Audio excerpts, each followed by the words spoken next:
Hello everyone, welcome to நர்பவி சமையல். இன்றைக்கி முருங்கைக்கீரையில் அடை எப்படி செய்யலான்னு பார்க்கலாம். அதுக்கு 2 கப்பு இட்லி அரிசி, 1 கப் துவரம்பருப்பு நல்லா அலசி தனித்தனியாக ஒரு 4 மணி நேரம் ஊற வச்சிடணும்.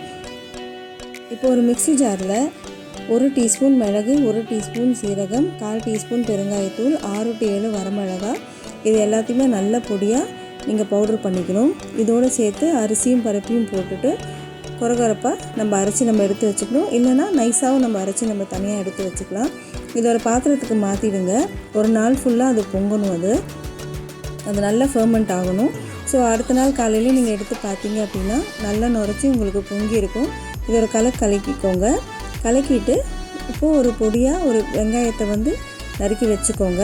3 கை முருங்கைக்கீரையை அலசிட்டு நல்லா வடிகட்டி வச்சுக்கோங்க. இப்போது அந்த 2 கை நம்ம எடுத்து வச்சுருக்கிறோம்ல, அதை கூட 1 கை வெங்காயம், 1 கை முருங்கைக்கீரை இலையை போட்டு நல்லா மிக்ஸ் பண்ணிக்கணும். இப்போது ஒரு தோசைக்கல்லை வச்சுட்டு இந்த மிக்ஸை ஒரு கரண்டி எடுத்து நம்ம ஊற்றிட்டு நம்ம கையாலே நல்லா திரட்டி விடணும். ஃப்ளேமை மீடியமில் வச்சுக்கோங்க. உங்களுக்கு சுடுது அப்படின்னா கொஞ்சம் தண்ணி தொட்டு நீங்கள் நல்லா பரப்பி விட்டிங்கன்னா நல்ல மெலிசாக உங்களுக்கு வரும்.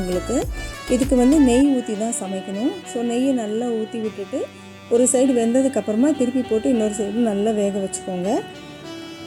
இந்த நெய்க்கும் இந்த முருங்கைக்கீரைக்கும் அது வேக வேக வாசனை அப்படி இருக்கும். உங்களுக்கு டேஸ்ட்டும் நல்லா அட்டகாசமாக இருக்கும்.